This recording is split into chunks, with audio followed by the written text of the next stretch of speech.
Right. Good evening and welcome to this meeting of Melton Borough Council. As ever, I have to go through the basic housekeeping. So first of all, evacuation procedure. In the event of having to evacuate the council chamber, please leave by one of the 6 emergency exits around the sides of the chamber and then assemble at the far side of the front car park nearest to the park entrance. Officers will be on hand to assist persons who require any assistance. Public recording of the meeting. Well, there is legislation that allows the public to film, record, or use social media at a council meeting. This must not be disruptive to the good order of the meeting, nor include any filming or recording of the public seating area. Please switch mobile phones to silent. Microphones.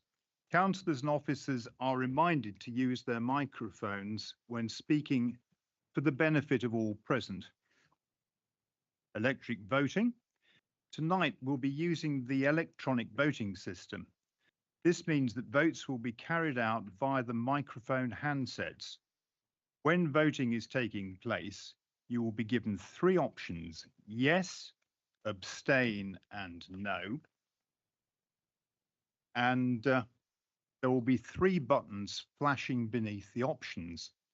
When the voting is open, please select the corresponding button in order to register your vote. There was a request for an urgent item. Since the publication of tonight's agenda, I received a request to include an urgent item to discuss the recent announcement on local government reorganisation. Having taken advice and reviewed the relevant constitutional provision, I am of the view that at this stage there is no decision for the council to take in relation to local government reorganisation, and therefore no basis to include an urgent item on the agenda. I'm satisfied this is the appropriate response to this request and have conveyed it directly to the member requesting. I also understand the leader will provide an update on the government's recent announcement under item 5, and that there will be a cross-party working group established over the summer to support the process. I'm also aware that Council will have future opportunities to consider the local government reorganisation transition plan in the autumn. Thank you. And now I'd like to ask Reverend Dr. Mary Barr to offer prayers. Thank you. It came to my attention just before the meeting started that a piece of paper has been handed around referring to prayers led by the bishop. May I reassure you I have not been promoted. I don't know what that refers to, but I assume you'd like me still to lead the prayer that I've prepared. As you may know, in the New Testament part of the Bible, many pages are taken up with letters written by St. Paul to different church communities in a variety of places, including Corinth, which was a large commercial city in Greece. And although Paul's letters to the Corinthians were penned hundreds of years ago, the problems faced by the people then were not so very different from the big issues that our society faces today. Economic struggles, moral and ethical disagreements, prejudice and racial tensions, divisions and disunity, and so on. And into that situation, Paul ended one of his letters to the Corinthians by asking them to try to agree with one another for the common good and to be peacemakers. And he finished with words that have become one of the best loved short prayers ever written. And that forms my prayer for each one of you now on Melton Borough Council and for the communities that you represent. So may the grace of our Lord Jesus Christ, the love of God, and the fellowship of the Holy Spirit be with you all now and always. Amen.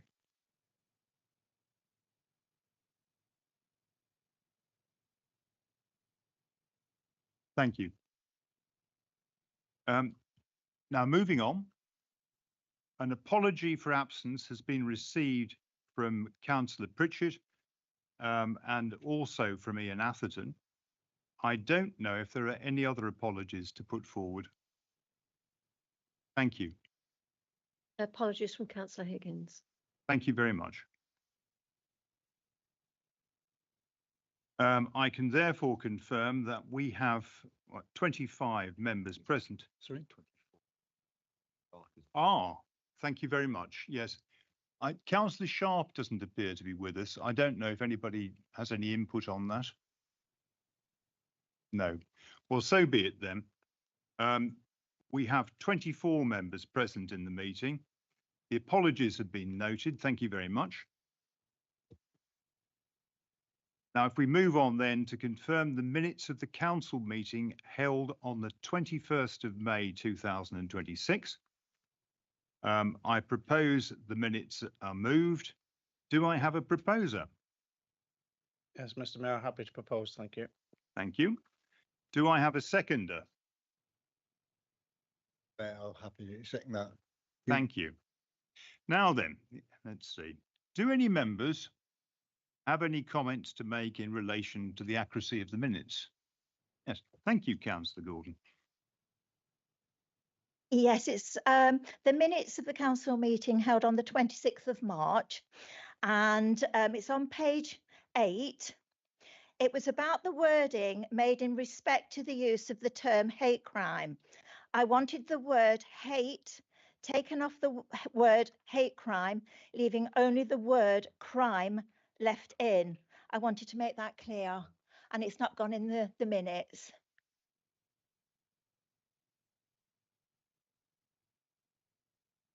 Councillor, the indication I've got from the officers is that, in fact, that was actually noted last time at the...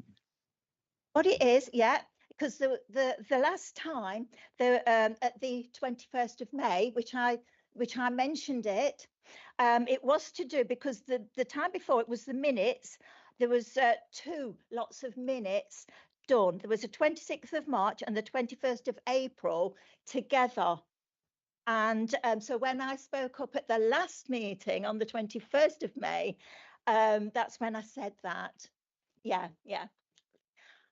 Also, I've got another one, and it's a very, very small one, really. It's just on page 11. Just get there. Yeah, it's a minor one, really. It's page 11, and it's C06, election of deputy mayor. The first line, it says, Councillor Mike Brown proposed Councillor Cliff be elected mayor of the borough. It should read deputy mayor, although further down where it has been resolved, it does read deputy mayor. So I just thought I'd just bring that up. Thank you. Right, well, thank you very much. If you just give me a moment. I don't see. No, that's fine. No. Right, thank you very much. Now, we can proceed to a vote. On the basis that we approve the minutes effectively with the amendments that you've suggested, unless anybody wishes to object to the amendments. Thank you, Mr. Mayor. I understand that Councillor Gordon doesn't like the term hate crime, but hate crime is a legitimate term, and that's why it appeared in the first place. And I thought that had been addressed at the previous meeting. I mean, we can argue the toss as to whether we like it, but it is actually a legally appropriate definition. Can you just clarify that will remain as that for that reason? Mr. Mayor, perhaps I could assist. So the amendment to the minutes will note that Councillor Gordon made that point. It will not change the definition, which is a legal definition. Thank you, Mr. Mayor. just in case I didn't get that quite right. For the hate crime, that is actually what I said at that meeting, that to take the hate off and just leave crime. I actually said that at the meeting. Yeah. Which makes the minutes accurate. Well, I'm grateful for that. It isn't. I'm sure we'll resolve this point without too much of a problem. But we do have to be very, very clear what we're voting on, just to be clear.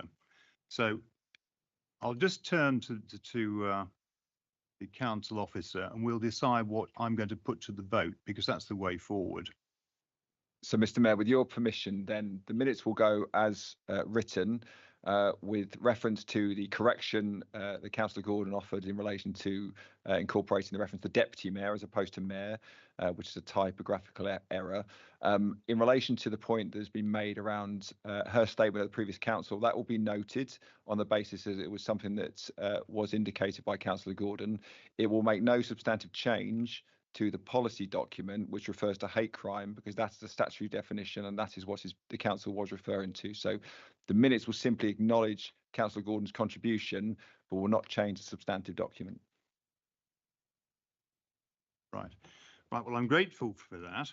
So we'll now proceed to a vote. Please use the electronic voting system in front of you and choose either for, against, abstain.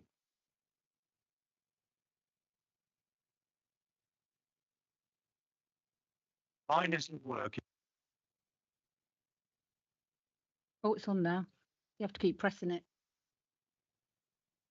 Oh no, it's not. Well, luckily my mic. Well, it didn't, it just went, but anyway. The microphone is now working. So we'll go back to the good old hand vote, okay? So all those in favour?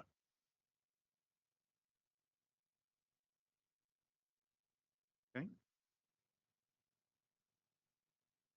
No. Thank you. All those against? And abstentions? Thank you.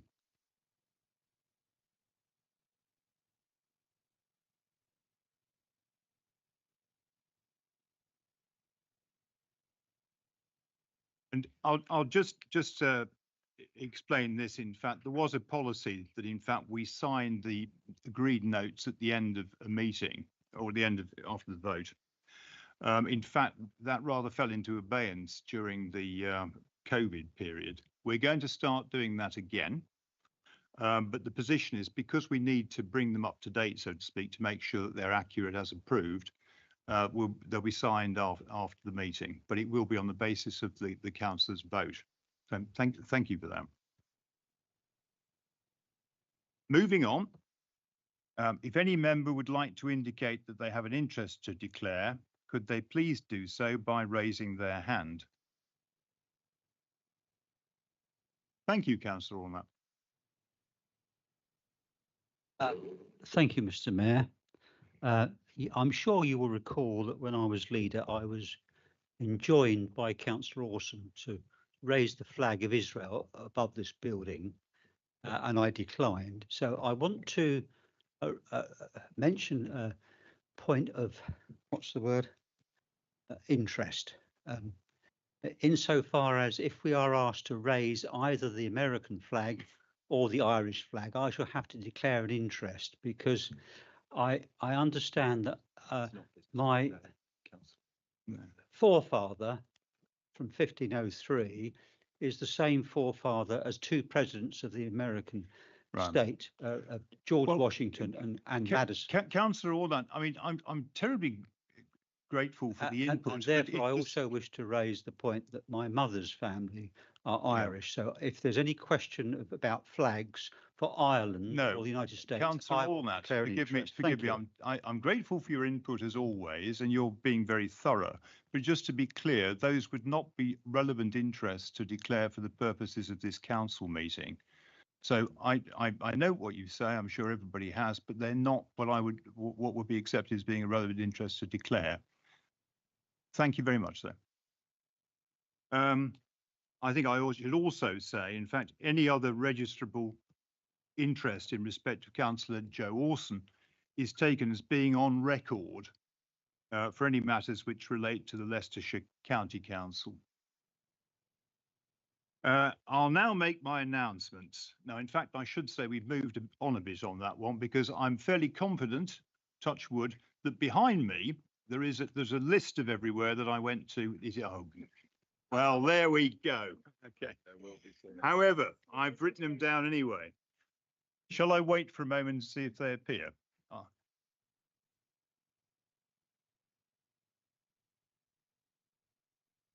Hey, there we go. So they're all there. There's a fair number of them. I won't simply go through everything that's there because it isn't really necessary to do it. I will say it's interesting to see how many things you do get invited to. You get a range of things to go to, and they cover a range of areas, including links with other civic bodies, businesses that are working in the area, charitable organisations that have links to the council. And I'd just like to emphasise that, in fact, they are, in my opinion, really quite valuable links to have with a large number of different groups. I'm very grateful for the invitations, and as many invitations as we can get within reason. I'm happy to attend, of course, with the assistance of the Deputy Mayor, who steps up whenever needed.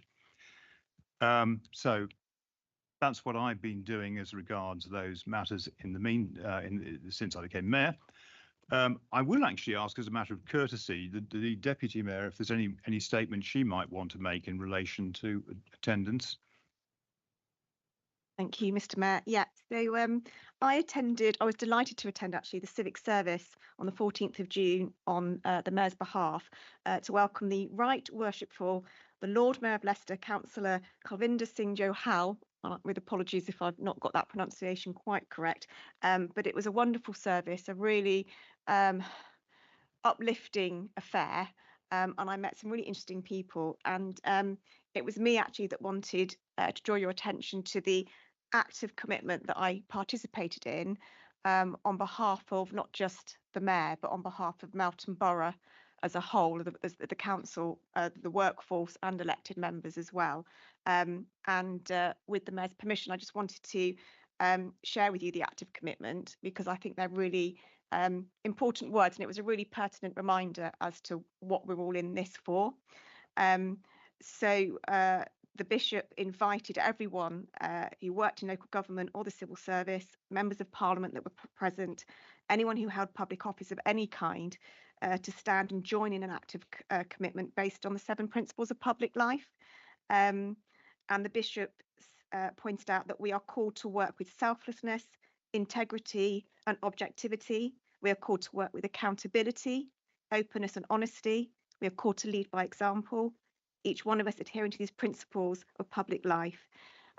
We were challenged to commit ourselves to uphold those principles and to commit to working together for the good of all in our society. And I was delighted to be amongst those that were standing up and giving a resounding we will to that, as I said, on behalf of not just myself, Mr. Mayor, but also everybody in this room that's here tonight as well. And so I will leave you with a copy of the commitments that I made on our behalf, and you might wish to take it back and have your own moment of reflection on those words as well. Thank you. Thank you.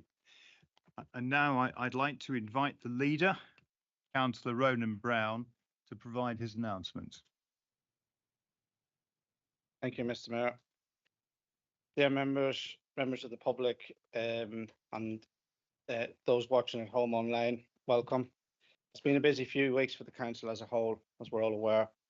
Firstly, can I say well done to the England men's football team in coming third in the World Cup, which is a great achievement and also benefiting much of the hospitality sector. Local government reorganisation. The key issue at present is clearly local government reorganisation. I'm aware that we've had a comprehensive update this week from officers, but for those unable to attend and for the public, I will update the current position. Members will be aware that last week government made its decision in relation to local government reorganisation for Leicester, Leicestershire and Rutland. They have chosen to support Leicester City Council's proposal for 2 unitary councils with an expanded city council boundary, taking in Ulby and Wigston and parts of Blaby, Charnwood and Harborough. Melton in its entirety will be contained within the other unitary council for remaining parts of Leicestershire and Rutland. Whilst this wasn't the outcome supported by Melton Borough Council, we're all committed to making the chosen outcome work for the benefits of our communities, our partners and our staff. We recognise the outcome is contentious and locally many have opposed the expansion of the city. It is interesting to read that the outcome of the government's consultation, which showed a strong local preference for 3 unitary approach, with 70% of the nearly 6,500 respondents in support. Government also confirmed that all 3 proposals submitted met the criteria, so whilst the outcome is not what the Council has previously advocated, we can be confident in the quality of the work submitted. Political discussions are taking place on judicial reviews locally, and if it is felt that a challenge should proceed, that would be a separate decision that will not stop the current work being undertaken. Following the decision, a number of briefings and meetings have already taken place, and officers are now working across all town councils to establish an implementation team. This will report to a joint committee for both new councils, which will be established in the autumn and upon which Melton will have representation. We will now be moving into a transitional period, and whilst we work tirelessly to ensure normal service delivery is unaffected, we cannot underestimate the challenge and pressure that will be on our resources to maintain services, deliver our priorities, whilst also managing transition effectively. The Cabinet will be meeting with senior leadership team next week to discuss priorities and those things we want to do in the life of this council. Naturally, we will also be discussing those areas we consider a lower priority too.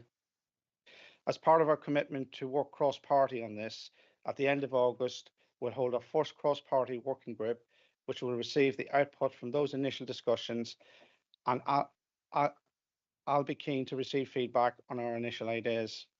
In early autumn, we'll host an all-member workshop to go through the detail and work to build consensus on a much more focused 20-month corporate strategy, which will then form the basis of our commitments and plans until April 2028.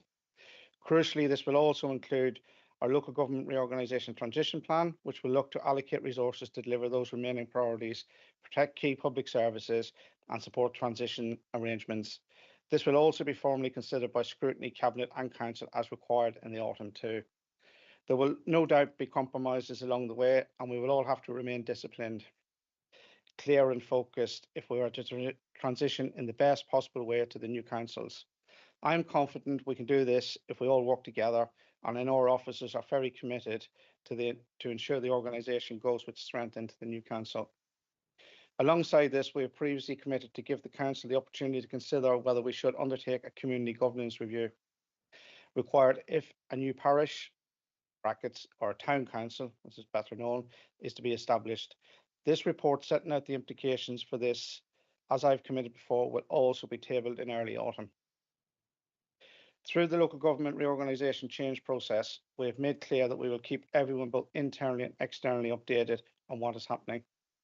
We will continue our proactive engagement with parish councils and work with them to ensure they understand how things will change. We will also continue to provide public-facing updates, but it is important these are provided at the right time, when there is accurate and substantial information to be given. At this stage, there is not much more to be said than that which has been communicated publicly. As things are discussed and agreed, we will keep everyone informed. I would recommend all residents use the new futurellrcouncils.gov.uk website as the place to ensure they have accurate and up-to-date information. The most important thing for residents to understand right now is that normal services will continue as before, and that Melton Borough Council will continue to serve them fully up until April 2028. I'm going to move on now to the Stockyard. The Stockyard project is progressing through the pre-construction stage, with design programme and costs continuing to be tested before any commitment is made to the main construction contract. The target remains, and be clear, completion by March 2028. As reported at the all-member briefing, the project is facing construction pressures. The council is working with a professional team and contractor to explore options to improve affordability and maximise value for money, whilst the key benefits and outputs of the scheme remain. No increase to the approved budget is being sought at this stage. Alongside this, work continues in operational planning, tenant engagement and preparations to ensure the site is ready to deliver long-term benefits for residents, business and visitors. And can I thank the officers for all the hard work they have in dealing with what is quite significant challenges to date that's caused by geopolitical issues worldwide. Going to move on to the planning service. Work in progress is broadly stable, but pleasingly reduced from last week, from 522 to 502 applications. Also, applications awaiting validation and enforcement cases reduced, but further substantial improvement is largely dependent on further investment and development and improvement plan. This is a priority area for this administration and is key for growth, especially business and infrastructure. Much good work has been progressed, but this is not progressed at the rate that is required. As we have mentioned, we've stated we could review what was needed. We stated we would review what was needed, and due to the pressures local government reorganisations and risks now being presented to the council about significant delays and progress in major applications, which could put us both financially at risk of inspectorate intervention, we will be bringing forward in the next couple of weeks a proposal to strengthen the planning service further, and I'll set out what that's going to mean. This will include appointment of a strategic advisor and process and structural changes regarding validation, strategic applications and Section 106 monitoring. This new structure is being costed currently and reviewed within the wider local government reorganisation transition planning. Implementation of improvements in the planning ICT system, IDOCS, which were funded in the budget approved earlier this year and which are due to be adopted, are in place in August and will also continue. And we will look at improvements to enforcement capacity. And can I stress, if we don't do this, this authority is in severe danger of the planning inspector coming into us, and that will lose income.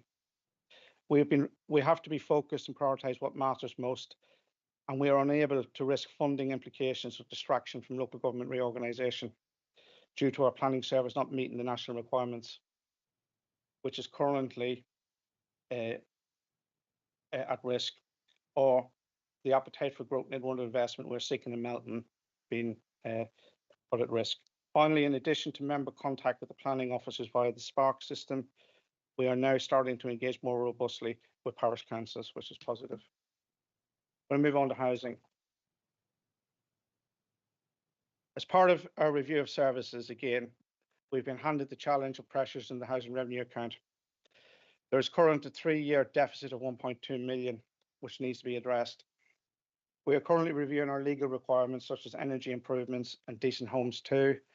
We will in the autumn bring forward a revised revenue and capital programme as the position we've been given is not currently sustainable. And can I just advise members and tenants, there's going to be hard decisions that are going to have to be made to make the housing revenue account viable. It is not in a good position at the moment.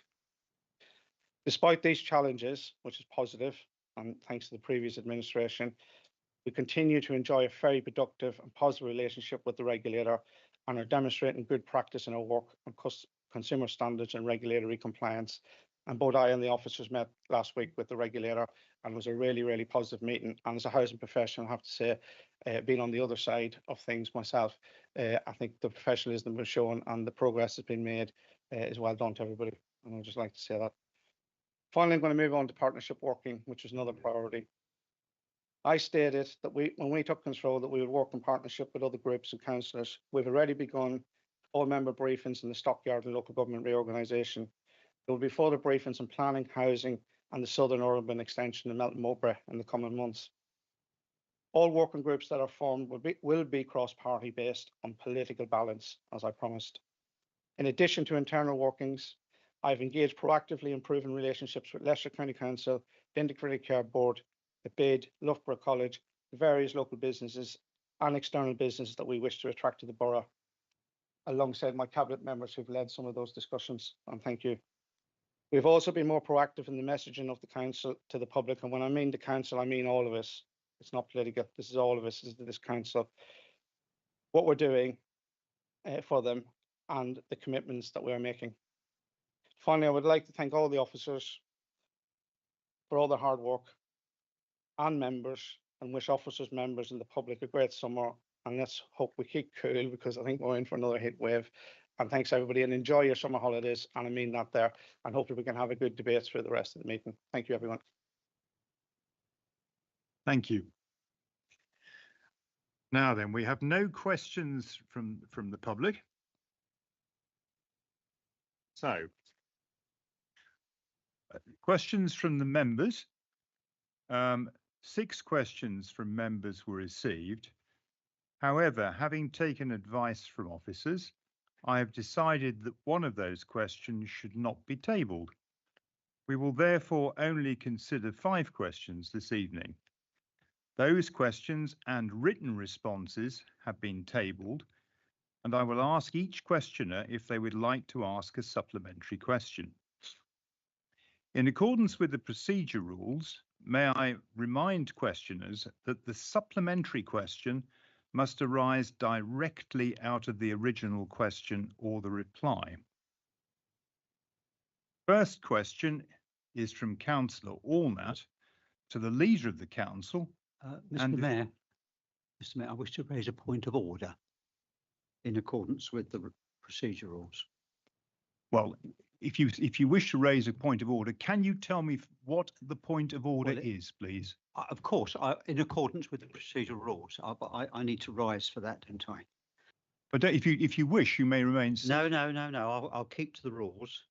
The first point of order is with reference to, I think it's page 126 of the procedural rules, and it's section 6. And I beg your pardon, I did notify the Chief Executive of this point of order in advance, so that I wouldn't spring it on him. It's simply, if I read it, then you can see why I'm raising it. It says at 6.1, all members present during the whole or part of a meeting must sign their names on the attendance sheets before the conclusion of every meeting to assist with the record of attendance. Now, I don't have a strong view about that, but it's in the rule book, so either we should adhere to the rule or we should change the rule. I don't know if the officers want to respond to that straight away, and then I'll move on to the second one. Well, first of all, I'm grateful to you for having explained what you're saying, because unlike so many people, you've actually explained what the point of order is, as opposed to using the expression in the hope that something develops from it. However, if you'd be so kind, let me just give me a moment, and I'll just speak to the council officer. Thank you.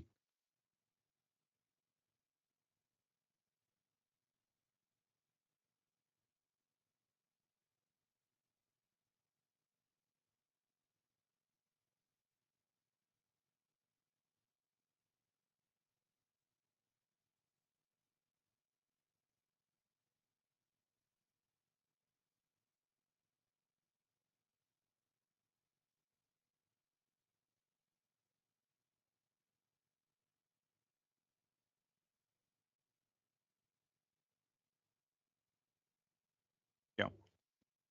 Okay. Thank you. Thank you very much. Okay. It's all right. Okay. You are technically correct on the point of order, and fair play to you, councillor. That's right. But can I just say this? We are legally compliant. We will from now on be adopting that procedure so the signatures are obtained. So you're technically right, but we're legally compliant at this moment in time, and the council officers have looked at it, and they're happy that that's the case. So I would proceed to the next point, or you can proceed to the next one if you wish. Well, thank you for the answer, and I'm sure that's correct. I'm not just want the thing tidied up, really. Now, the second one, and I want to emphasise, I'm not referring to the substance of my question that's been disallowed at all. I'm referring on a point of order, which is page 127. So that's section 13 on the questions. Now, my point of order is this. I mean, I don't dispute your role or your capacity to make decisions. That's not in question here. What I'm questioning is this. I adhered to the rules, the procedural rules, in submitting a question. It was clearly seen, I assume, by the monitoring officer or their staff. Members were told there were 6 questions and they were circulated, so it must have been looked at as to whether it was acceptable. Now, you've chosen to disallow it. So my first question on the procedural point is, what rule are you using to disallow it? And my second point is this. It might have been that had I been approached before that decision was made, I would have willingly would helped by withdrawing the question if things had been explained to me. But under the rules, I'd submitted it in good faith, and then a decision to disallow it was sprung on me. So I want to know under what rule it has been disallowed. Thank you. Okay. Well, first of all, once again, I mean, as a matter of courtesy, you know, you've clearly thought about it. You've referred me to authorities, and you've explained what the position is. So that's very, very helpful. Thank you. Now, moving on to answer it, and I'm going to answer it just to be clear. It's my decision because I chair the meetings. I'm the mayor, and I have responsibilities to actually deal with how these things operate. I have taken legal advice to make sure that I'm on solid ground. But the bottom line is that I'm going to simply refer to the common law, which is always a useful thing to refer to. I've always found that over the years. The bottom line is I do have the power to regulate the meetings. When we had the preliminary discussions about the meeting, as we always have, so that we identify any glitches normally and make sure it's going to work, it became apparent that it was, in my opinion, having considered all the relevant factors, that it wasn't an appropriate question or to put before the council today. And on that basis, the question is not before the council today. That is of some significance in itself, because as it isn't before the council at this hearing, there is, strictly speaking, and I know it's perhaps a semantic point and a rather complicated legal point, there is nothing before the council as we discuss it to be subject to a point of order. I'll also say, just to be fair to everybody, that in fact, an explanation was given to all the members as to why that decision had been taken. It was given rapidly. I approved the draft. And made sure, with of course the assistance of the officers, that it went out to everybody. And I believe, and I hope this was the case, that in fact, as soon as it was realised that this question should not properly be put to the council, or at least within a very short period of time, presumably the morning after the discussions, you were spoken to, and it was explained that there was a problem with it. So I emphasise that there is no discourtesy to you. I would also emphasise, in fairness, that you have put forward a rational question in relation to this, and it's quite proper that you be allowed to do that. But I come back to the final position, and this is the crux of the matter. I am the mayor. I'm the chair of the meeting. And I have an inherent power to take these decisions. And I am quite happy that was a correct decision to take. And I say again, whatever the technicalities that you put forward, I remain of the opinion, firm opinion, given my responsibilities to all the councillors, that in fact it is the correct decision. It was the correct decision not to proceed with that question. So that's where we are. I think there is a very real, although you've explained it, I think there is a very real argument to say that there is no point of order at all, but that's the position.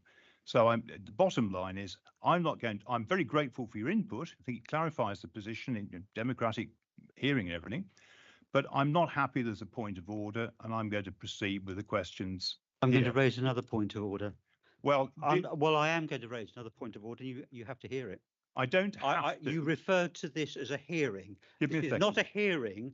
This is a council meeting. I submitted a question according to the rules, and you have not answered the question as to where in the Constitution does it give you these draconian measures to disallow something, particularly as it's really come under political pressure from the person I was asking the question of. It's got nothing to do with anything else but political pressure, and it is not fair and it's not right.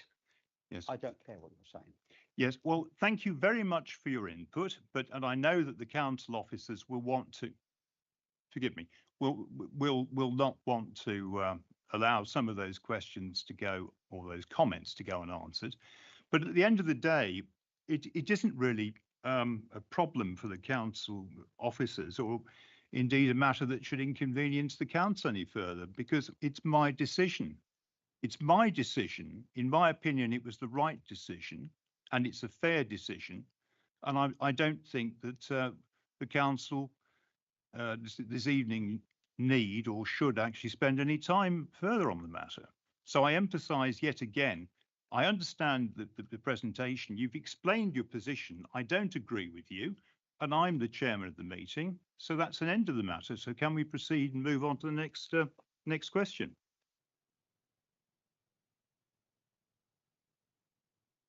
No, I'm telling you. Oh, sorry. I thought you were asking me when you. No, I was trying to be polite again, but perhaps my mistake. I'm telling you, we're moving on to the next question.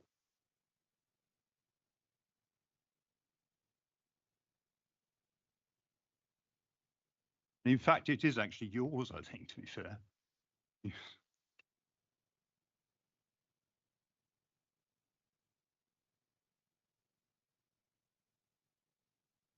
Yes. Yeah, Councillor, are you happy to proceed? Happy? I'm just going to go on. It's a matter of courtesy. Here we are. I think I'm not entirely sure when you indicated that in fact you did want to raise a point of order. So I'm going to start here, and I'm going to say, in accordance with the procedural rules, may I remind questioners that the supplementary question must arise directly after the original questions or the reply. And then moving on, the first question, it isn't, of course, technically, but the first question is from Councillor Allnut to the Leader of the Council and is related to the Melton College Theatre. So, Councillor Allnut, you can put that question forward.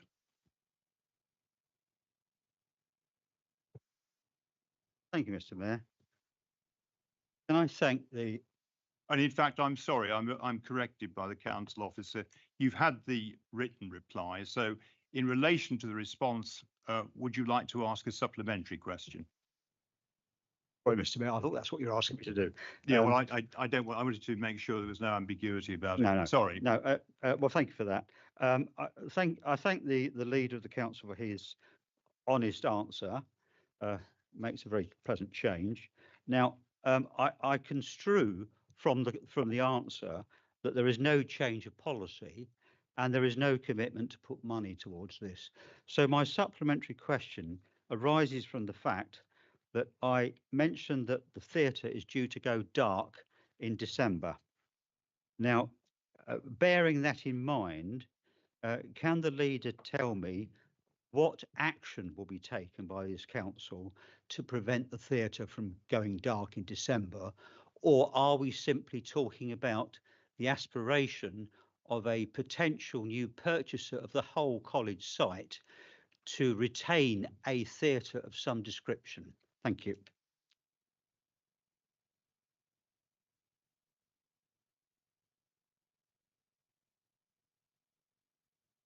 Yes, Councillor Brown, would you like to respond? Happy to respond to Councillor Allnut. Yes, basically, we're using a thing called influence, partnership working and talking, and the situation is looking quite positive, where there is, we believe, somebody to purchase the site that may, in most likelihood want to continue with the theatre. And working with the county council, the college and ourselves, we will work with them through the correct planning procedures, if that is the case, to ensure that we retain a fully working and functioning theatre in Melton Mowbray. And I think that's what everybody in this room wants to see happen. And if that does happen, isn't that a great outcome for this town? Thank you. Thank you. Now, the second question is from Councillor Butcher to the portfolio holder for planning policy, economic growth and town centre, and is related to support measures for pavement licences. So, Councillor Butcher, in relation to the response to your first question, would you like to ask a supplementary question?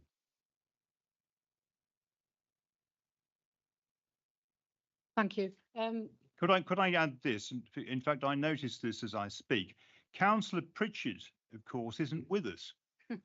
So I suppose the way forward would be to do it by way of a written. I think she's still supplement. Yeah.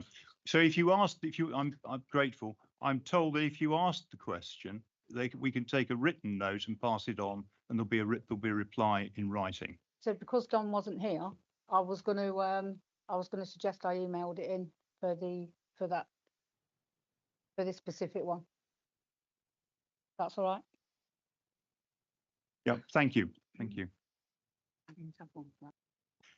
So the third question is from Councillor Butcher to the portfolio holder for planning policy, economic growth and town centre, and is related to the provision of additional disabled parking spaces when relining the car parks.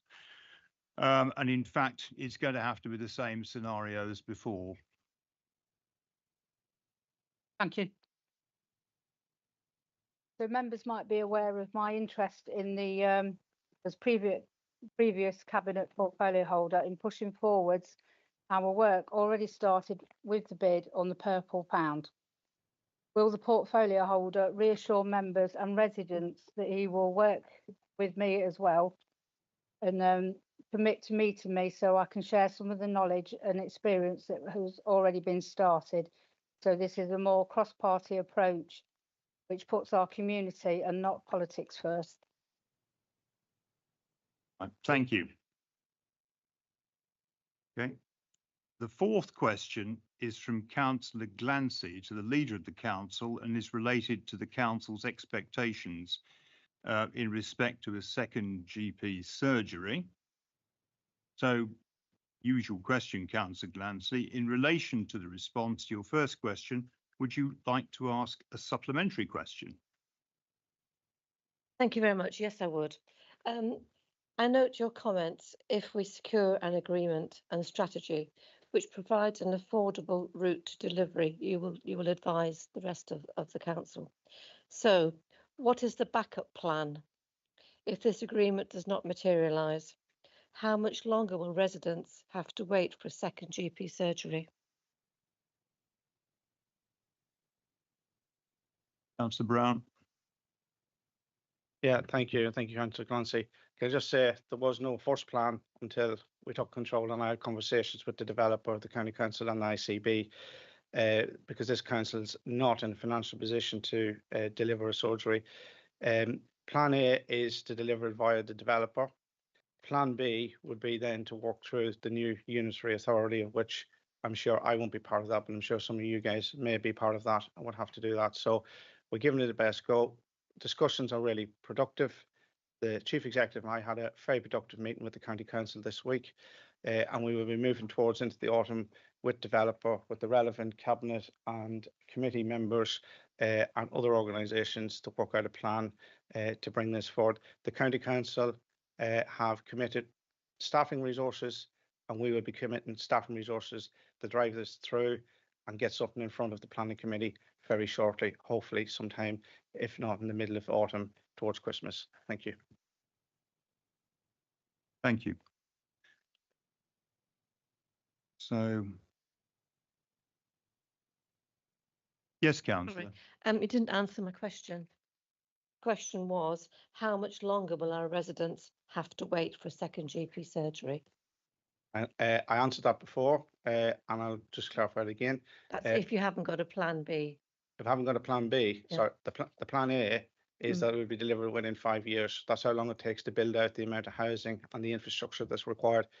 That's not my gift to speed that up. That is the way building works, and that's the way infrastructure is put in. So it's going to be a minimum of 5 years. If plan A doesn't work, you're looking at a very much longer time, Councillor Clancy. Right. Thank you. So, and the fifth question is from Councillor Glancy to the.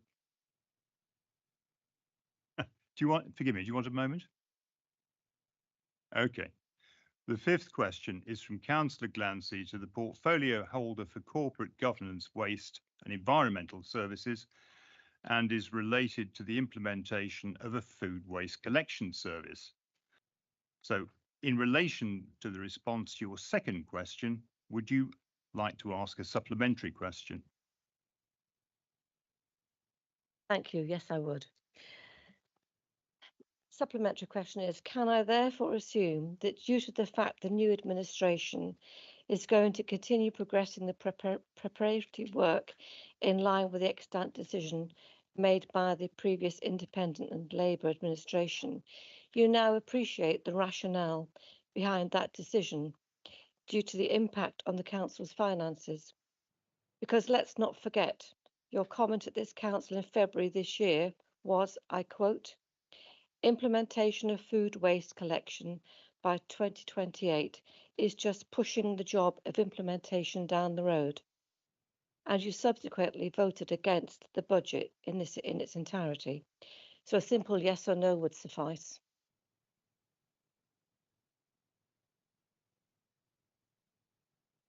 Councillor Freeman. Thank you. Thank you for your first question. I am duty bound as a member of the cabinet and receiving those questions to almost give a thorough answer as the question put before me, I would assume. I would like to echo about the great work that's been put into this waste services. I'm sure you would also agree that the council officer Ryan Finnegan is a fantastic officer and works absolutely tirelessly to make sure things are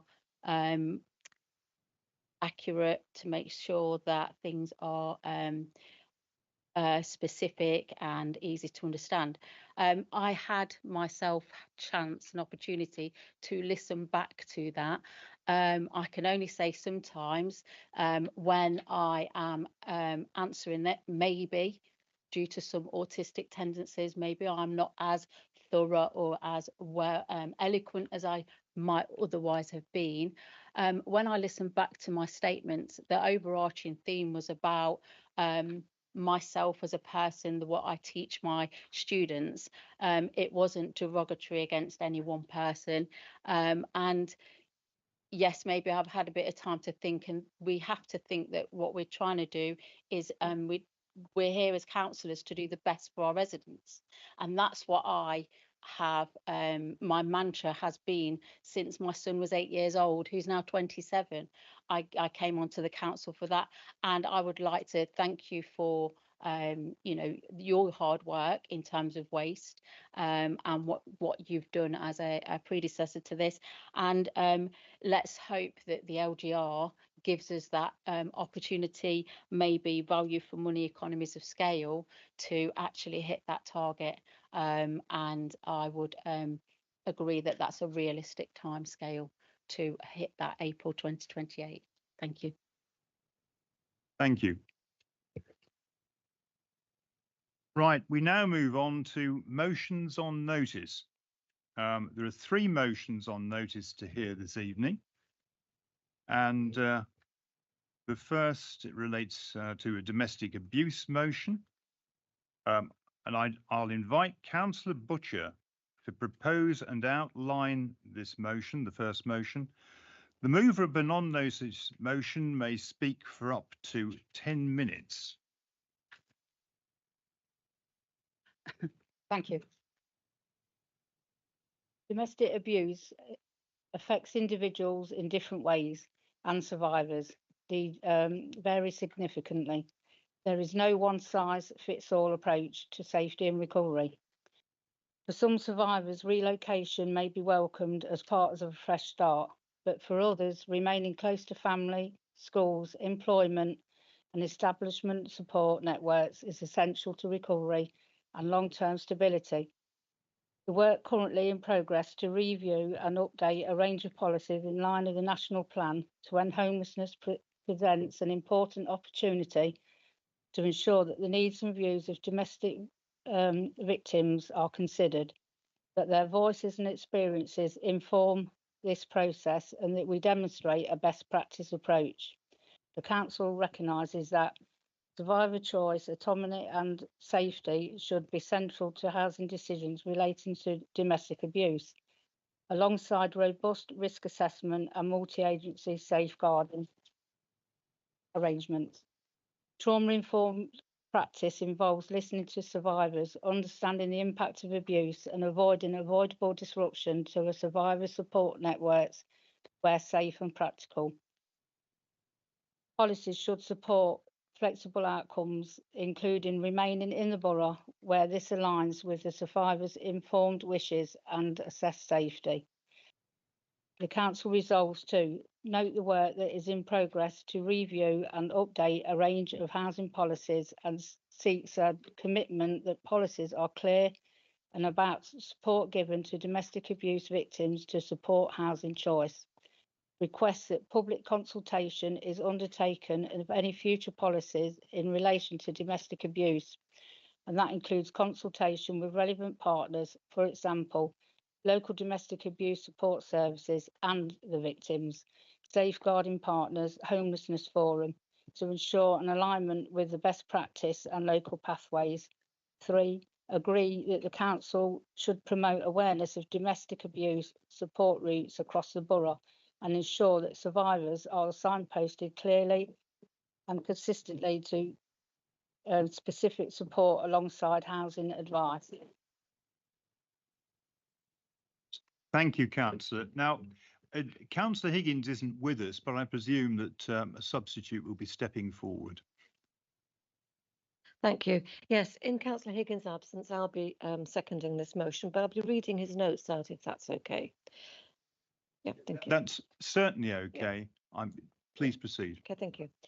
I'm honoured to second this motion, and I want to begin by expressing my sincere thanks to Sharon for her commitment and compassion in bringing this matter forward. Her determination to ensure that domestic abuse is not ignored in our borough has been invaluable, as I'm sure you'll all appreciate. And I want to recognise the care and persistence she has shown in championing this issue. I have been proud to support her where I could to get this to the table today. Domestic abuse is not an abstract problem. It is happening here in Melton to people we represent. Last year, Leicestershire Police recorded over 20,000 domestic abuse related incidents across the county, and Melton consistently sees around 40 to 50 domestic abuse crimes reported every month. Behind every one of those numbers is a person, a neighbour, a colleague, a parent, a child, living with fear, uncertainty, and often silence. Many victims have never come forward at all. Nationally, it is estimated that only around 1 in 5 victims report abuse to the police. That means the true scale in Melton is far greater than what appears in official figures. These are not just statistics, they are lives, and they remind us that our actions tonight matter. This motion is a compassionate commitment to strengthen our local response, improve awareness, and ensuring that those experiencing abuse know they are seen, heard, and supported. It is about creating a borough where people feel safe to seek help, where early intervention is prioritised, and where we work closely with partners to prevent harm before it escalates. I also want to say something personal. This is on behalf of Lee. I have stood up to people who commit domestic abuse, and I've seen firsthand the harm it causes and the courage it takes to victims to speak out. Victims should have a voice, and as an elected person, I see that as my first duty. That experience is one of the reasons I feel so strongly about this motion, and I do too. It's not just about Lee. It is why I believe we must do everything we can to ensure that those experiencing abuse must know what they are seen, heard and supported. By supporting this motion, we send a clear message that Melton Borough Council stands with survivors, supports those at risk, and will continue to work towards a safer, kinder and more resilient community. And I am proud to second this motion and again extend my heartfelt thanks to Sharon for her leadership and compassion in bringing this to the fore. Thank you. Thank you. I'll now open this item to debate and invite members to raise their hands to indicate whether they wish to speak. Please note, any speeches must not exceed 5 minutes. Councillor Orson. Councillor Joe Orson. Yeah, thank you, Mr. Mayor and members. First of all, I'd like to start with thanking Councillor Butcher for bringing forward this motion and Councillor Higgins for seconding it with the help of Councillor Glancy. So thank you to both of them for that. Domestic abuse, it's one of the most complex and sensitive issues any council deals with. And this motion rightly recognises that there is no single pathway that fits every survivor. Their needs, their risks, and their wishes vary enormously, and our policies must reflect that reality. For many years, I worked closely with domestic abuse services across Leicestershire, starting with the Police Authority, moving on to the Safer Community Strategy Board, and then on to the Leicestershire Domestic Abuse Strategy Board.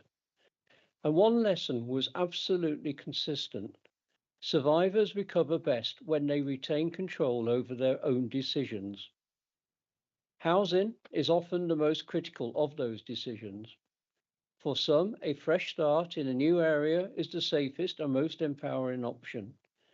For others, staying close to family, schools, employment, and trusted networks is essential to rebuilding stability. The motion captures that nuance well. The ongoing review of housing policies gives us a real opportunity. If we are serious about trauma-informed practice, then we must ensure our policies do not unintentionally disrupt the very support systems that help survivors stay safe. That means clear guidance, flexible outcomes, and a commitment to listening, genuinely listening to the voices of those who have lived through abuse. I particularly welcome the emphasis on multi-agency safeguarding. Domestic abuse cases rarely sit neatly with one service. Risk assessment, police input, specialist support, housing officers, children's services, all must be aligned. When that coordination works, outcomes improve dramatically. When it doesn't, survivors fall through gaps that should never exist.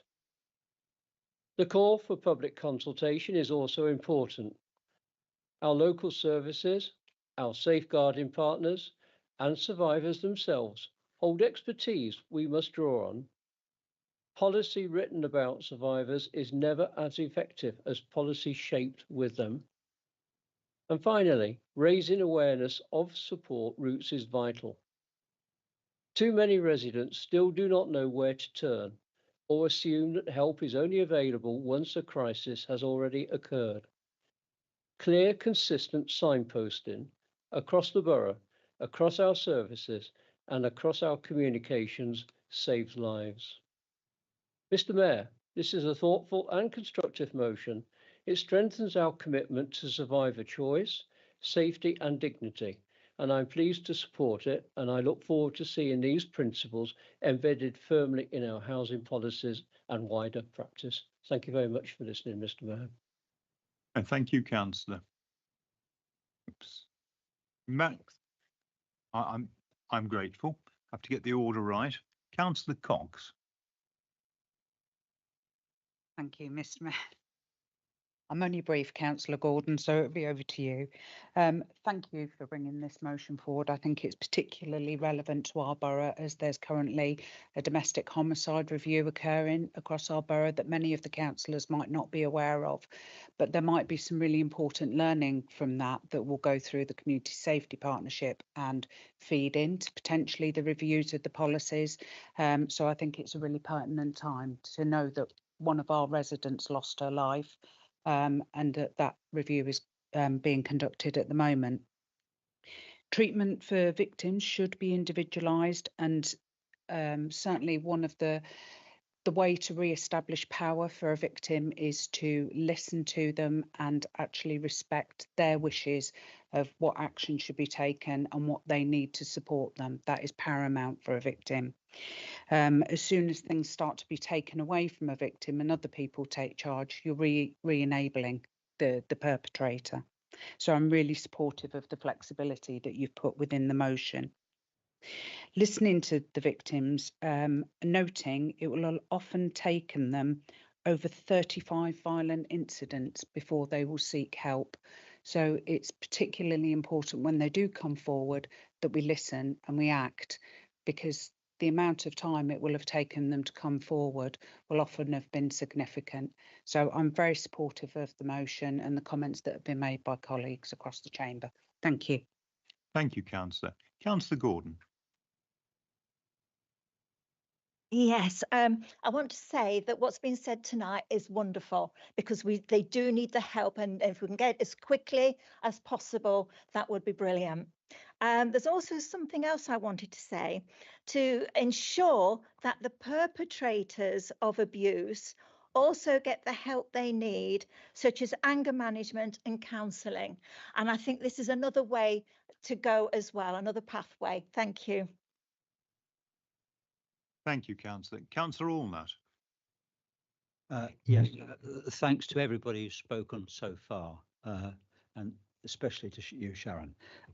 There are some dimensions to this which we need to think about. Where the motion calls for policy review and consultation. Now, inevitably, and this is not a critique, that takes time.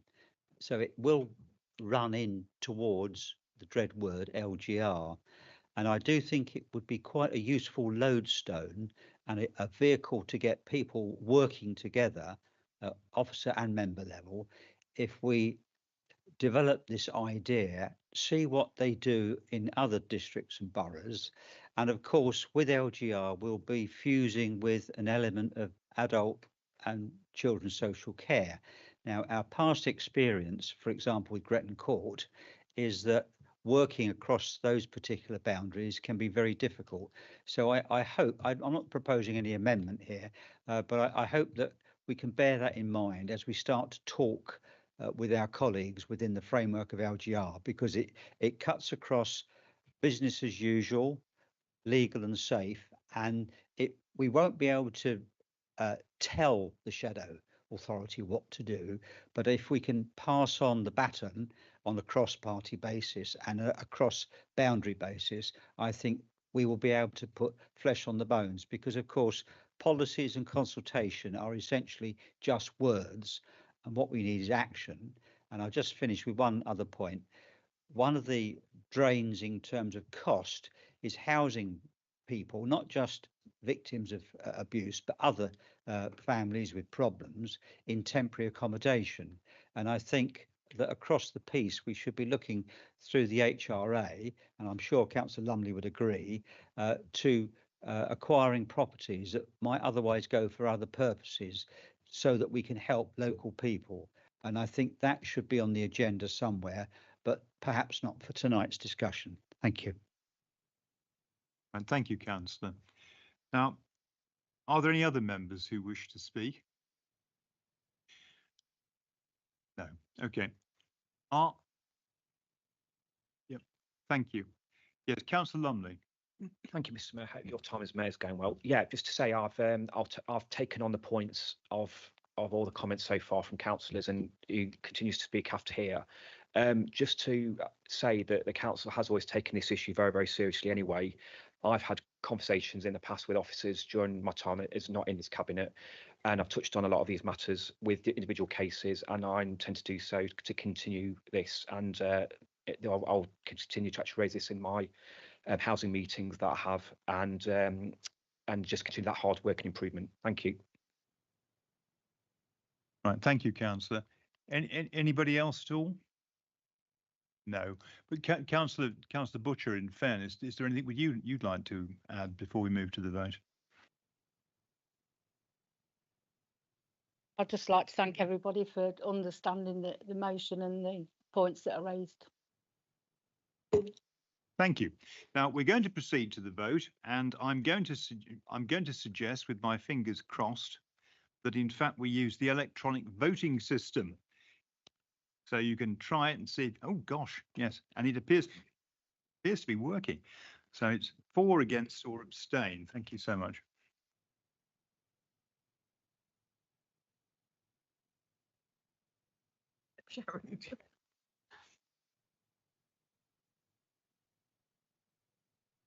That's a 4 vote.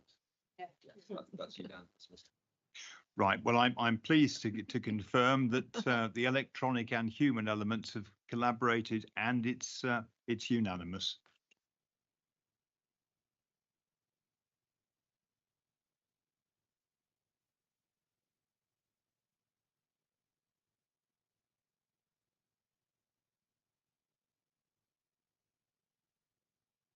Okay. Next, we move on to the next motion. It's weather and community support. I'm going to invite Councillor Allnut to propose this. I'm going to just check something though. There was an amendment this afternoon which is incorporated in the papers we have in front of us. But just so there's no ambiguity about that, and for the comfort of Councillor Allnut, it's there at the end of page 8. Right. So I'm going to invite Councillor Allnut to propose and outline the second motion. He knows, but I'll remind you that the mover of an on-notice motion may speak for up to 10 minutes. Thank you.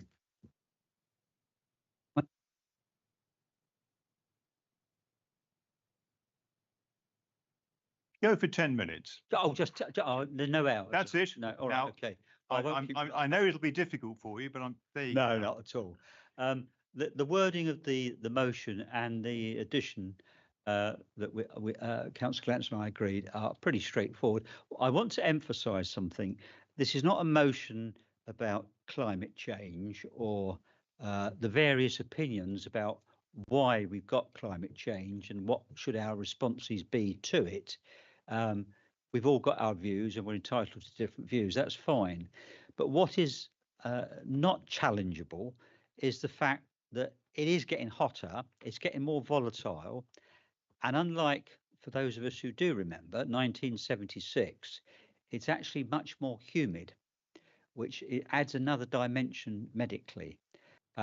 Some people have said in the press that, oh, it's not as bad as 1976. In fact, there was one occasion in 1976 at Cheltenham where the temperatures went slightly higher than they have been here, but it was one occasion. The average was much higher now, and it's going up, and that is irrefutable. And I've listened to farmers only this week talking about floods followed by droughts, and we all know the problems with harvests at the moment. So this is impacting right now. I have on a previous occasion in this chamber suggested that in planning terms, nationally and locally, we should be looking at layouts of estates and indeed not just housing standards, but the whole way we approach the layout. And it's interesting, isn't it, that Tsar Nicholas I of Russia actually told his architects when they were laying out again what was called I keep calling it Leningrad, but it's St. Petersburg, isn't it? So in the classical style, which was the length of the street was 10 times the width, and the height of the buildings was such that at noon there was a shadow across the street. Now, it's that type of thinking that in terms of urban design and planning, we should be building in. And the fabric of our buildings should be able to keep us warm in winter and cool in summer. But that's for the future. We could do something practical now. Now, I know there'll be people who think, oh, it's all a bit difficult. We got Martin's Law, and we got people coming and going and what have you. But in fact, this building is used by a great many people for different reasons. So I think we should put that on one side. And in terms of LGR, of course, this building will not be disposed of until the shadow council becomes the normal council. There's a long way to tread on that. So I think that we could, in all honesty, try something next year maybe. It doesn't have to be the full-blown thing, but with working with local people, I feel certain that we can use the features of this building just to help a little. And I think that would be a starting point. It won't be the end, but it could help a bit. And it would bring great relief to some people who are living in accommodation, not necessarily our accommodation, but right across the piece, where it's very difficult to keep cool. And we've now got 14 million people who are over the age of 67, and that number's going up. And with all the ailments and the incapacities attached to that group, it is absolutely vital. Just as it's vital to do something about victims of crime and abuse, it's vital to do something for these other folk who are increasing in numbers. So I do hope your members will support the motion. Of course, the devil is in the detail, and no doubt we're not suggesting there's an instant answer. There will have to be some thinking to arrive at the detail and to come back to Cabinet and then to Council, possibly. Thank you, Mr. Mayor. Oh, thank you, Councillor. So, and I'll invite Councillor Clancy to second. Thank you very much. Yes, I'm happy to second this, but I would like the proposer to accept a minor amendment that was requested immediately before this meeting, and that is in paragraph 4 to remove the words consideration of relevant solutions to be added to the mix in due course. This is in relation to the rural areas, and this motion is about the whole of the borough. And to add in the words, they must be included in the initial appraisal together with the town. This means that we're appraising the rural area and the town, because this does seem to centre a little bit on the town mainly. And I know we have acknowledged the rural area, but I think this sort of clarifies it a little bit deeper. So if you're willing to accept that, I'm happy to propose. Always happy to accept an amendment from my seconder. Thank you. Thank you. So happy to second. Yes, right. Thank you very much, Councillor Allnut. I think we need to get the wording absolutely right. Of course, we've got a lot of bit of paper here. Okay. Are you happy that you've got the wording available there? I think it's clear. Just read out for members' benefit as well. The amendment is in paragraph 4 to remove consideration of relevant solutions should be added to the mix in due course. Remove that sentence and add in the sentence, they must be included in the initial appraisal together with the town. And that is in reference to the rest across the borough and the parishes. Okay. We don't need a vote. We don't. Not this stage. No, it's been moved and seconded, so it's just an alternate motion. Yes. Okay. Well, the motion then effectively continues. We don't need a vote at this stage. So I will now open this item to debate and invite members to raise their hand to indicate whether they wish to speak. And please note any speeches must not exceed 5 minutes. Gosh, I'm going to get this in the wrong order, but bear with me. Councillor Cox. Mr. Mayor, I'm supportive of the motion, in particular if it it does seem a lot of work, and I know that we're going to have to consider what work's done under LGR. But the Warm Space initiative was really successful across our borough, where a number of churches opened their doors to offer support over winter. And I think if we could tap into those warm spaces that often by their nature are often places of faith, they're often churches, they're often quite cool anyway. So there might be an opportunity to look at cool spaces without us having to compromise the risks around Martin's Law if we were to bring people into secure premises.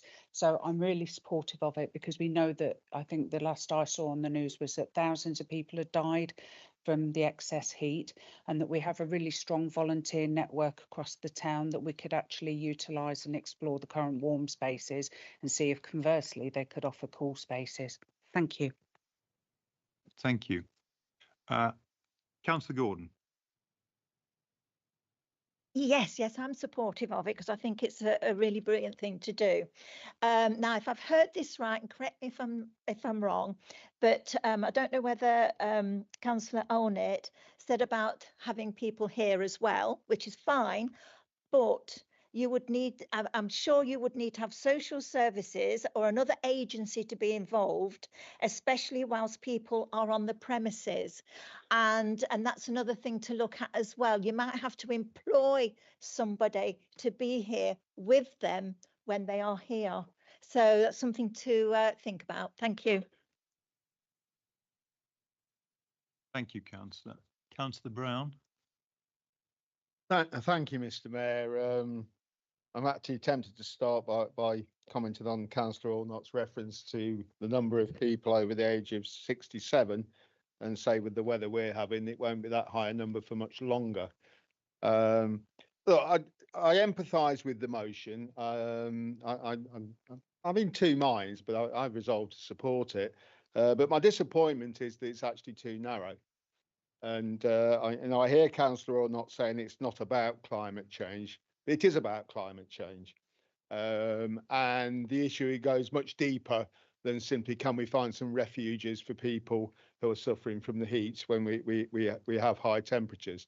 I had an encounter with an elderly resident only a few weeks ago on one of the really hot days on Marketplace. I just come out from having my iced latte in a coffee shop, and she was there hugging the post by the pedestrian crossing, asking for help. And she was clearly very disorientated, struggling with the heat. I took her bag, I took her hand, and I took her home. And she actually only lived down in Church Street, and it took us 15 minutes to get there. She would never have made it to the council offices. And I think that reinforced to me that we are having increased incidents where people in our communities are going to suffer. So whilst this is a good start, I think it should be turning our minds to what should we as a public body and other public bodies and other public agencies and our local businesses and our local community organisations need to be starting to do to plan for what is now going to be a norm. I've spent my whole adult life, I'm not going to say the number of years, listening to people say we must do something about the environment. In most recent times, or the last couple of decades, that's focused on climate change, and effectively we've done very little. And we now are seeing the results. I know people will disagree with me over climate change. Let's not get into the reasons for it. Let's just accept it's changing. We declared a climate change emergency 7 years ago in this borough, and we've had some very nice reports and some actions, but frankly, it's still work in progress. Let us not kick this one down the road for future generations like we kicked the environment down the road for future generations. So I'm really encouraging this. I'm not going to suggest, I did think about amending the motion, but there's such a thing as amending the motion to the extent you've actually destroyed the original motion. So I refrain from doing that. But by all means, pass this motion. It's a start. It expresses a good intent, but we ought to start as a council looking at our wider responsibilities, because our communities are going to increasingly suffer in the changes ahead if we don't build into how we do things a better approach that is appropriate for the changes we're facing regarding climate. Thank you, Mr. Mayor. Thank you, Councillor. Councillor Atherton. Thank you, Mr. Mayor. I fully agree with what Mike Brown is saying. This motion is great and it's a starting point, but it's a short term and we need to start looking long term. The weather is not going to go back to what we used to know. It's only going to get worse. The extremes of heavy rain causing flooding and the heat is here to stay and it will get worse. So it's a starting point, but we really need to look more long term how we can continue to live in safety with the change of climate.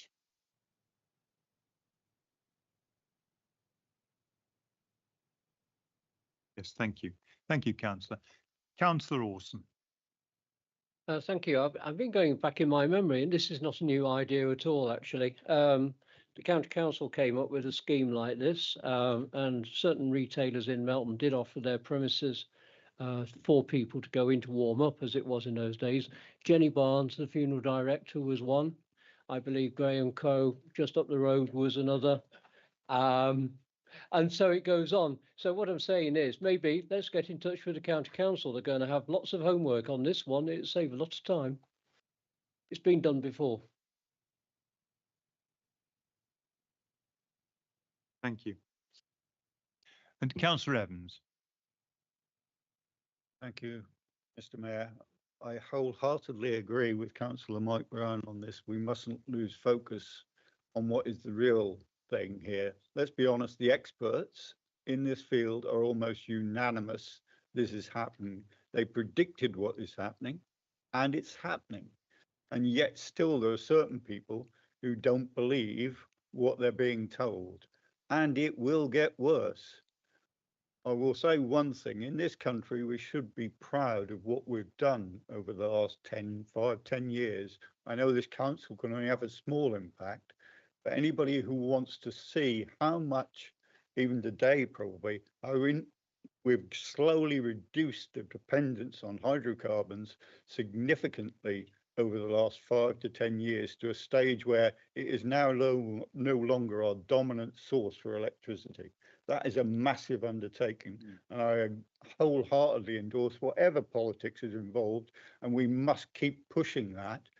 Please do not go back to the days drill, baby, drill, and all the rest of it. We need to continue down this path, not for us, but for future generations. And that's the important, we've all got future generations to consider, because in 50 years' time, if we don't do this, I don't know what this world will be like. And I'm a scientist, and I can tell you, even living in Britain will not be fun. Thank you. Thank you.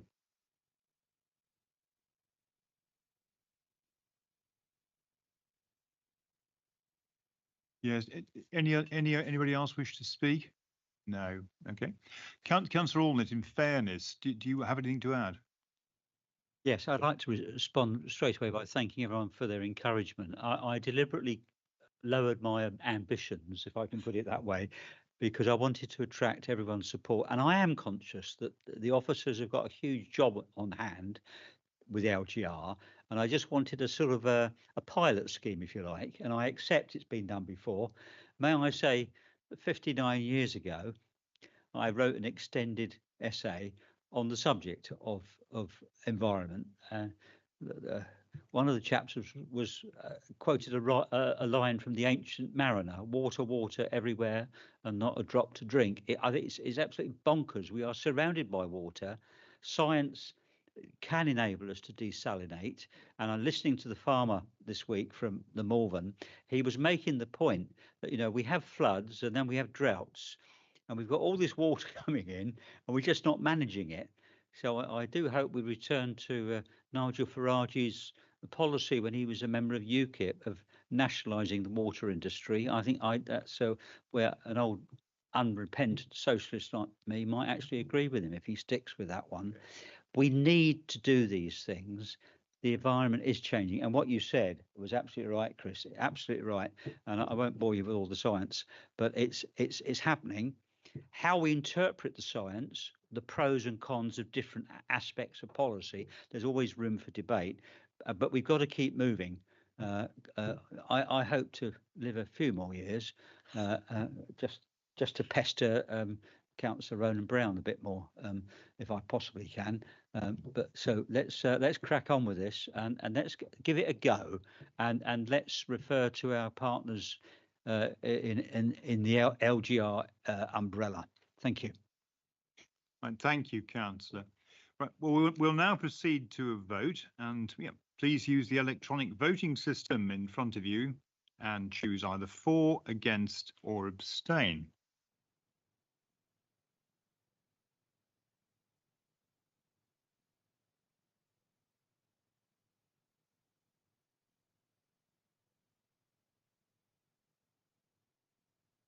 Apologise. The outcome is unanimous, 24 in favour.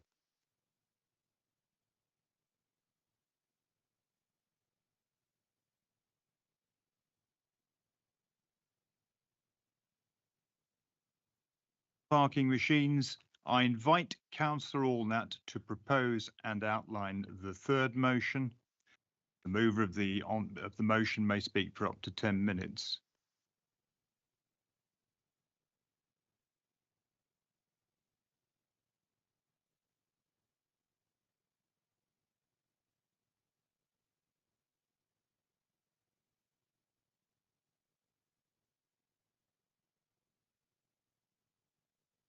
I haven't been provided with a copy of the motion. No. Well, don't worry. We'll get there. Can we arrange for him to have a copy of it? I've got a timetable for car parks. It's in blue, is it? There must be a copy of the motion available. Oh, it's on the agenda, isn't it? I worry about the arguments. Oh, bless you. It's this one, is it? This one, yes, that's a bit better printing, isn't it? Yeah, okay, thank you. I'm sorry, members. I have trouble reading now. Yes, the purpose of the motion was really in response to my question to the Leader of the Council at scrutiny about publishing the results of the survey which I initiated back in January, so that it went into the council leaflet, along with a survey from people about having a town council. And I wanted to make certain, because I listened very carefully to the leader's comment. I think it was at the meeting, the extraordinary meeting, when he was putting out his case for being leader, or possibly the meeting after it, in which he emphatically said, we've taken a decision, or we will take a decision on the type of payment mechanism across the piece. And he said, I think he said cash, card and app, which is fine. And I wanted to make certain that that was either in chime with what the public opinion was, or if it wasn't, why it wasn't. I just wanted to be certain and have some clarity. And I see from a piece of paper in front of me tonight that there is a timetable now, and it is, as I thought, extending the programme even further. And I've been parking today in Melton, and machines are still covered up. And I wanted to be certain that we get this right once and for all, bearing in mind we don't have the money to introduce the sort of systems that Councillor Lumley and I prefer if we had the money, much more sophisticated payment systems, which I've always agreed with him on that, but we don't have the money, and we're not likely to. So we need to push ahead with this. And in terms of the motion, I'm not seeking to cause any trouble. What I'm pointing out really is that there will be a significant spend and another element in the process to achieving what we all want to do, which is to replace the darn machines for ones that will actually work and can be relied upon, so people are not being messed about. There will have to be consideration of the whole package. I was concerned that we were sort of drifting again on this policy, and that there was no decision point clear. There's no decision point clear because of the size of the contract. It will have to be, in my opinion, reviewed by scrutiny, perhaps not necessarily, but it could be. And I wanted to try to ginger up the process, because I agree it's been too long coming, and there've been a few difficulties with the administration of the existing system. So the motion is what it is, and it's what it says, and I don't think it's seeking to disrupt the process. It's seeking to get clarity into it and to push it forward. So I put it forward on that basis, and I will listen to the debate. Thank you.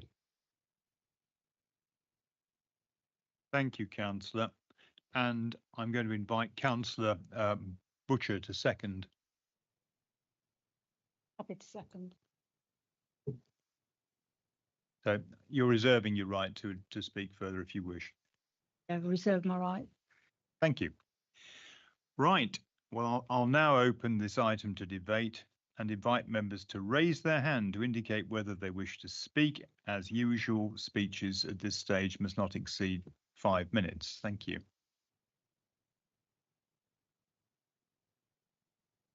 I think Councillor Brown was first. Yeah. Thank you. Okay. Yeah. Okay. Yeah. Thanks for the motion. I'm not actually sure it is really a motion, but I will answer. It might have been more appropriate to come back to scrutiny and answer the questions. But what's set in front of you tonight that I've asked officers to put is the timetable. I instructed the action to happen in May when we took office. Couldn't be any quicker than that. There is a legal process to follow. I don't want to get into the same situation that we previously got into around car parking orders and changes. We want to look at being ensuring that we have value for money. So you will see what we're trying to do around maybe reducing the car park machines, etc., and making sure that there is the plethora of options available to the public. I'm not sure. I did instruct officers. So I will revert to the chief executive tomorrow just to make sure we publish those the outcome of the car park survey. But it is very much a third is what people are using or say they want to use. So as of the 28th of April 2026, we had over 1,000 responses. Option 1, the people wanted was contactless card and app payments, no cash and free toilets. That was 38%. Cash contactless card payments, no app, 31%. Cash contactless card and app payments, 26%. Looking at that, would have been evenly split. The view that we've taken as a cabinet is to proceed having all three options due to the demographics of this population and the fact that many people may find it hard to not use cash if we go away from it, etc. And then in time we can remove that if that becomes less and less popular at a low cost. So the officers will go away, they will do the procurement, they will come back with the options. We've kept it, try and keep it within budget, etc. But the other thing I will set out is I've been in the car parks a couple of times when I'm not in council business. I do make a point of actually parking in and paying. And I've noticed the amount of times the car park machines have been broken. Even last week, myself and Councillor Child had to raise with one of the car parks, Wilton Road, that there wasn't one car park machine working, etc. We can't go on like this. It looks embarrassing to the public that that you come into a car park and we can't do it. So we can't even enforce, we can't collect, etc. So what we're trying to do, to put it into simple terms, is we just want to get the job done and get it into a robust place. When people visit, we're collecting the money so we can maintain, repair the car parks, and we actually look professional, because there's nothing worse than going somewhere and not being able to do that. And it's not a new problem. I'm not blaming the previous administration for this. If I had been in charge 10 years ago, I think we would have got on and got the job done then. So that's basically what it's doing. With the other things I'm doing is I'm a great believer in getting things done, getting projects started, getting it finished and moving on. And we will look at the options where we can remove any one of those things. But I do accept that as we go forward, most people will use contactless and apps. That's what we're all used to, etc. And it's all set out here. And we've asked the officers to work as quickly as possible. So that's really the answer there. Happy to support it. Happy to bring it back in front of scrutiny. No problems with that whatsoever. I've said all along, and if we want to argue about it, let's do it, and then we'll see what's done. But I don't want to be in a situation coming into the autumn where we've got car parks with machines are down because the components are no longer available, etc., and it's costing more money to repair, etc. So I'm not making light of it, but I'm just setting out the exact position. So hopefully we can support it. Let's support the motion. Let's get on with the job. Thank you, Councillor. Councillor Cox, thank you. Thank you, Mr. Mayor. I'd actually support it coming back to scrutiny because I think the advantage we have this side is that we've obviously heard a lot of these reports and the issues that may arise when we're in Cabinet. So for myself, when we talk about value for money, I know that money was reserved for this and of course want to know if it's still within budget, are we progressing within budget, because that could have an impact on going forward. And also in particular, the accusation that was thrown at us last year was about the number of broken machines and potential impact that could have on revenue. Well, that question's back to you guys now. Is the broken machines having an impact on the revenue we're receiving from parking across the town? And what's the enormity of that? And I think those things should come back to scrutiny for us all to appreciate. And actually for us then, the whole council to take responsibility that we should now, as we replace the machines now, be starting to think about how will we fund the next lot rather than waiting 10 years and then going, right, where are we going to get the money from? And I have to thank the head of finance who has done that so much more in a lot of areas now. And certainly when I was the finance portfolio holder, there's reserves going on everywhere to cover things with realistic life expectancy being put in for a lot of our services now. And I have to thank her for that. So that's all I had to say, Mr. Mayor. Thank you. Thank you, Councillor. Councillor Carter. Thank you, Mr. Mayor. Just a quick question to the leader. I appreciate that we're going to have cash on these machines, but when we're going forward with it, can we? Councillor Carter, it's a technical point perhaps, but you can't actually ask a question as such. You may, but you may put it in such a way that it's not a question. Well, it's not a question then. So when we have cash, can we make sure that we get change in the machines? Because when you put the money in, it says £3.50.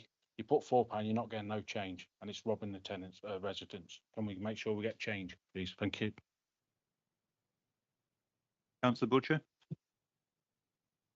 I'd also like to, I'm sure they have taken into account, we found a big savings from Waterfields where they were going to put a pad in for payment the other side of the turnstiles, because we've been returning the app money. We've been returning that back, so that's a big savings of £4,000 to £6,000 a year by having the pad on the other side. So if we can make sure all the things that we have brought up previously are taken into account as well. Does anybody else wish to speak? I have several people. Councillor Brown. Yes, thank you, Mr. Mayor. I'd first like to thank all the members who repeatedly state this matter should come to scrutiny. As chair of scrutiny, I'll consider any request to that effect and make my decision accordingly. I just wanted to ask the question, and has anyone seen that scene in Animal Farm where they look from pig to man and man to pig and they can't tell the difference? I'm looking at the motion and I'm looking at the briefing note that's been supplied tonight, and I'm struggling to see where what the motion is asking for isn't answered in the briefing note that's been provided, and therefore, you know, the motion has achieved its purpose. It's actually produced a correct briefing. On that basis, I'm almost inclined to abstain, but I'll probably vote for the motion. But on that, so it served its purpose in enabling the administration to bring us further information tonight, and no doubt we'll keep on top of that over the coming months. Thank you. Anybody else wish to speak? No. Well, certainly we'll come back to you then, Councillor Allnut, if you want to add something. Thank you, Mr. Mayor, and I'd like to thank the leader for being inspired to provide this note tonight. That's very good. Also, thank him for candidly admitting that this has been a problem extending over not one council, but more than one council. That's a very honest thing to say. I noticed that you also, the leader also said, Mr. Mayor, that he doesn't want this to go into the autumn where, where it be that wouldn't be very good where these machines are not working. But according to his own note, it's not due to start until January, so it is going to go into the autumn on the basis of what you said. So if I misheard you, I apologise, but that's what I thought you said. You said something about not going into the autumn.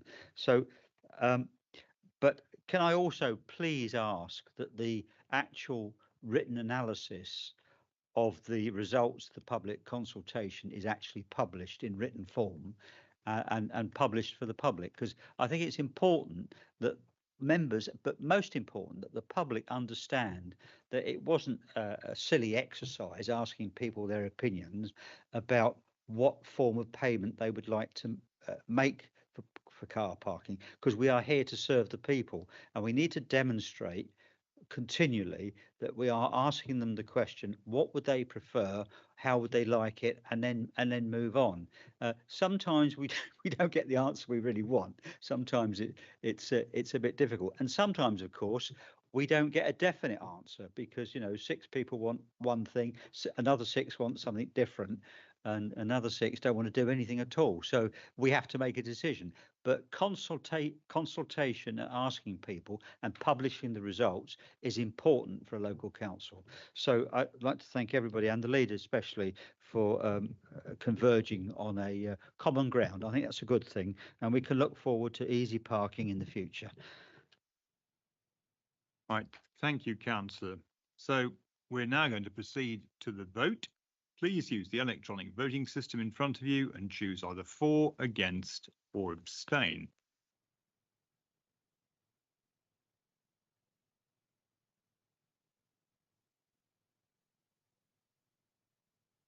The vote is unanimous, so it's 24 in favour. Thank you. Now then. Here we are. So we're now moving on to Cabinet recommendations to Council, Treasury Management and Actual Prudential Indicators for 25-26. So I'll invite the portfolio holder for Corporate Finance, Property and Resources, Councillor Child, to present the Cabinet recommendations to Council on the Treasury Management and Actual Prudential Indicators for 25-26.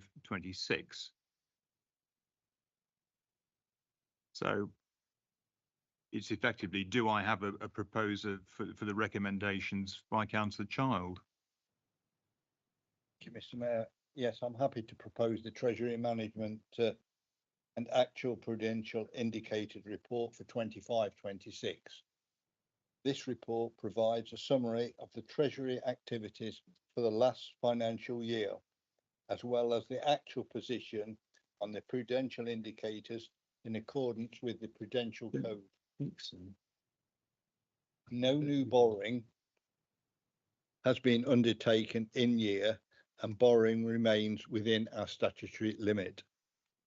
The investment return for the year was 4.07%, which, as was seen in the outturn reports, has had a positive impact on investment returns and has helped to mitigate some of the financial pressures being faced by the HRA and contributed to an underspend on the general fund. This is despite a fall in the base rate. The council continues to perform well against its benchmarking group. The valuation of the council's property fund continues to show a book loss, but this has stabilised. Due to the statutory override, this loss has not had to be realised, although the council does hold a reserve to mitigate this should the need arise when the override ends. Thank you.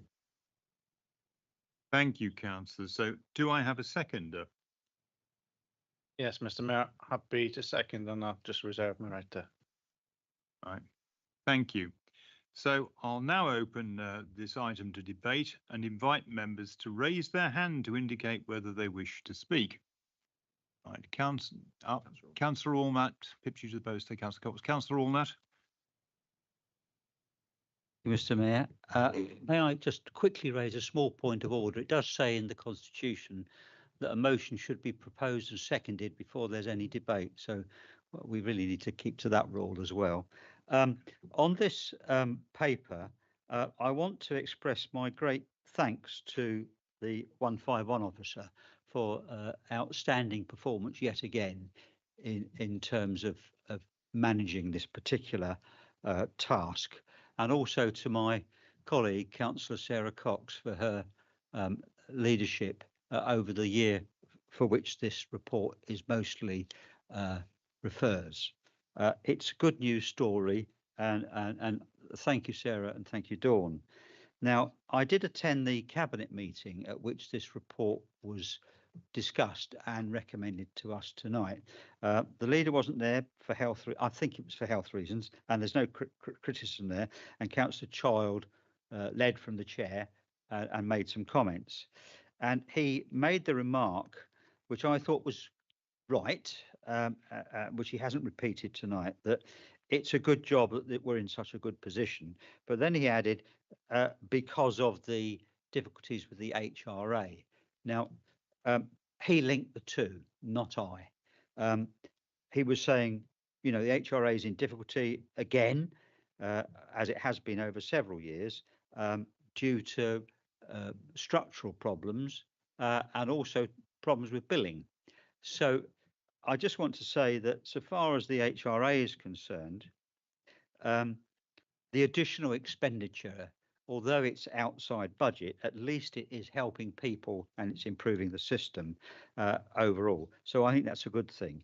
So I support the that we approve this report, and thank you again to the officers and to Councillor Cox for her leadership in this area. Thank you. Does anybody else wish to comment? Councillor Cox. Thank you. This is more to the portfolio holder. In light of the challenging, I appreciate the report that we have before us tonight. We know that it's a challenging situation within the finance team. Can Councillor Childs explain how the success of the Treasury management, which has been a real benefit to this council, will be maintained? Is the first point I'd like to raise. And the second one is, on page 52, the forecast suggests that inflation is likely to increase to over 4% this year. It's actually dropping, and I think they announced yesterday it's dropped to 2.6%. And I think Council would like to see going forward, will that change the projections within the Treasury Management Report, because that might have an effect on all budgets, because a reduction of 1.4% is quite significant. Thank you. Yeah, thank you. Forgive me, Councillor, for a moment. I mean, thank you for putting that forward. I think the way that this could operate and probably should operate is that the points are made in the course of the debate, and then you have the final say on the matter and can answer them collectively, unless anybody has any problem with that. I think that's the best way to do it. No. Right. Anybody else want to raise any points on that?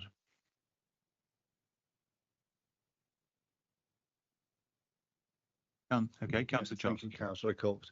It will be difficult to maintain the returns this particular year, because unless the base rate starts going up and we're getting increased interest on our investments, at the present time we haven't had any forecast for the current year, but it was certainly going to be a testing time to return that sort of level. And as for the inflation rate, we don't know what that will have on interest rates, but it will be certainly monitored closely by myself and the director. Thank you.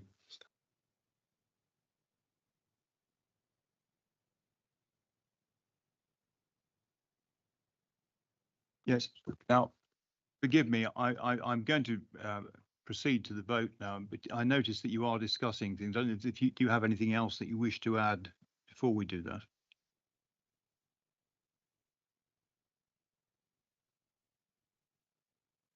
Right, thank you very much. Okay, well, thank you very much. So we can now proceed to the vote, and it's the usual electronic voting system. Yes, abstain, or no.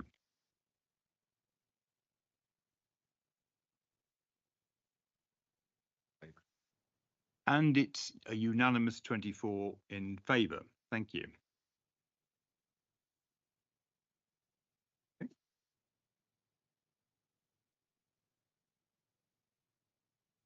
So I'm now going to move on to the recommendations and reports from committees.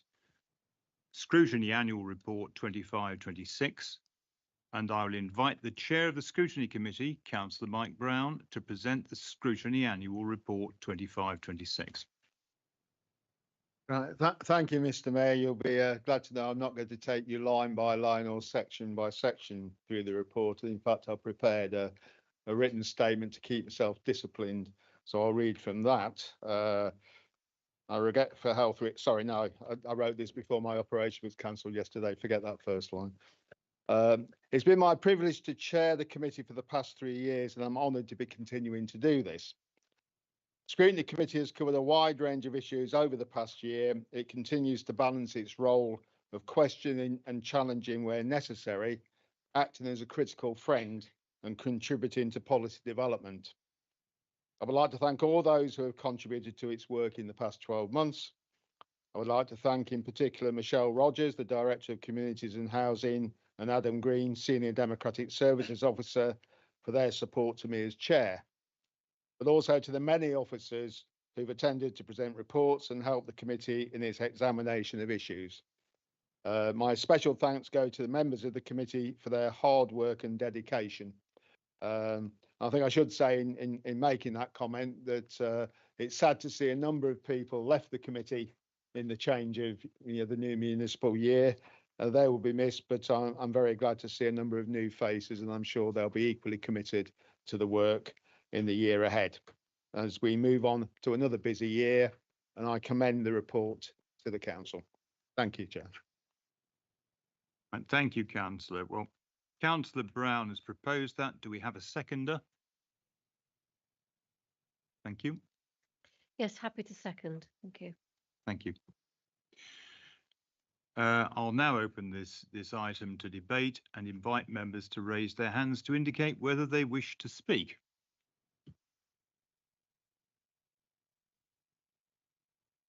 No, I don't know. Do you wish to add anything else at Councillor Brown?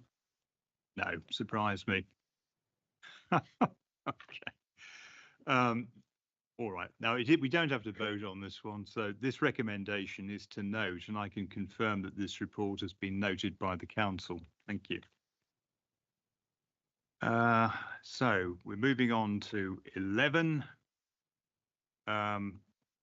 Recommendations and reports from committees. Audit and Standards Committee Annual Report 25-26. So I'll now invite the Chair of the Audit and Standards Committee, Councillor Holmes, to present the Audit and Standards Committee Annual Report for that year 25-26. Thank you. Thank you, Mr. Mayor. Yeah, I've been really quiet tonight, haven't I? Anyway, I'm very happy to propose the Audit and Standards Committee Annual Report. This it sounds wrong somehow, but it's right. This is a backward-looking report setting out the work of the committee for the council year 25-26. It's clear from the report how effective the committee has been under the chairmanship of Councillor Higgins and Mason. And I think in fulfilling their role, they have done an excellent job. I look forward to continuing this good work as the new chair for 26-27. I will now hand over to, I can't hand over to Councillor Higgins because he's not here. So it's got to be Councillor Mason, has it? Maybe, who may want to expand further on the work undertaken during his vice chairmanship. How about that? Thank you. Thank you, Councillor. So that's been proposed, and I'm looking over fairly hopefully in your direction. Do I have a seconder? Yes, Chair, Mayor. In the absence of Councillor Higgins, who I thought would be here tonight, I would like to second the paper. You'll also be absolutely delighted to understand that I'm going to make no observations on the paper at all, but I do recommend it. I think it's well written. And I would, but on behalf of Councillor Higgins and myself, I'd like to thank all the people that participated during that year. I think everyone played their part, and we did some excellent work between us. No matter what party, no matter what opinion they held, we all held together as a group, and I'm very pleased to say that. Thank you very much. Yeah, thank you. I'll now open this item to debate and invite members to raise their hand to indicate whether they wish to speak. Councillor Allnut. I would like to propose an amendment that in noting the report, we extend our council's thanks to the chairman in his absence, so that he knows that we all value the contribution he's made, particularly as he's away in rather difficult circumstances this evening. Thank you for that. Well, let's just think it through. You can have a seconder, and then we'll see if the proposal report is happy for it to be amended, and then. Sorry, I've got a hearing problem. I Sorry? didn't hear. That's all. No, you must hear what's been said. You're quite right to yes. Thankfully, I don't think we have a problem on this one. But in fact, what we could do is Councillor Allnut perhaps could come round and speak to you and tell you what he's proposing to amend it. How's that? Would you like to do that, or whatever?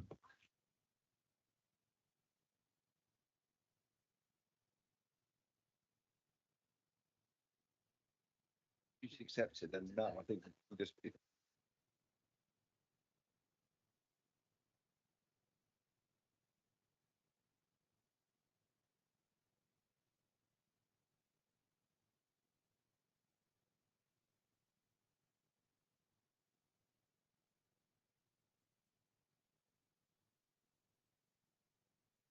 Mr. Mayor, I'm quite happy to thank the outgoing chair. Actually, for very many years, the outgoing chair and I have got on very well in lots of things in this council, and I think he's done a great job. Both of them have. Thank you. Right. Well, thank you very much. So that we don't need to have that seconded or anything. And in fact, I think we're only noting this, aren't we? So nobody, does anybody else wish to speak at all? No. We don't actually need a. Just confirm that Councillor Mason to accept that. Oh, I'm so sorry, Councillor Mason. Are you prepared to accept that? Absolutely happy. Okay. Thank you. So the recommendations are to note, and I confirm that this report has been noted by the council. Right, we move on to updated appointments to committees. I'll invite the monitoring officer, Clive Tobin, to present the updated appointments to committees report. Thank you, Mr. Mayor. First, I'd like to comment perhaps I was over-optimistic when I titled this report, because I referred to appointments to committees, but it's an appointment to a committee. So I apologise for that. It's a very simple, straightforward matter. It's following on from the annual meeting at which we appoint all our committees. As members be aware, we have to give effect to the we have to have political balance, and we have to give effect to the wishes of political groups in relation to who is appointed to committees. Following that meeting, it was discovered there'd been a minor oversight, which Councillor Ronan Brown brought to my attention, and he's wanting to follow the process we have in the planning procedure rules of not having cabinet members sitting on, the cabinet leader or portfolio holder sitting on the planning committee, and so it's just to redress that issue. And so the recommendations in terms of the specific members is contained in paragraph 5 of the report, which is on page 106 of your bundle, and that's for Councillor David Chubb to replace Councillor Brown as a substitute on planning committee. Right, thank you. So do I have a proposer for the recommendations? Yeah, Mr. Mayor, I'll propose. Thank you. Thank you. Then do I have a seconder? I'll second that. Thank you very much. So I'll now open this item to debate and invite members to raise their hand to indicate whether they do wish to speak. No, I don't think anybody needs to contribute. Okay. I suppose I'll ask the monitoring officer if he has anything else to add to that. Thank you, Mr. Mayor. No, nothing to add. Now, we do actually have a vote on this one, so it's the usual thing. Please use the electronic voting system in front of you and choose either for, against, or abstain. Thank you.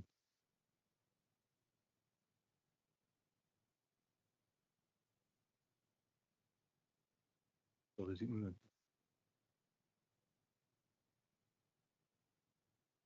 Yes, we have 23 for and 1 abstention. Yeah. We have 23 for and 1 abstention. So I can confirm the motion is carried. So thank you very much. We've got through an awful lot, but you'll be relieved to know that that appears to be the end of the meeting. With no further business, and I'm going to use it now, I declare the meeting closed. And it's, I make it at, I'd say 25 to 9. Thanks. Members, ladies and gentlemen, please be upstanding for the Mayor of the Borough of Melton, Councillor Jim Adcock.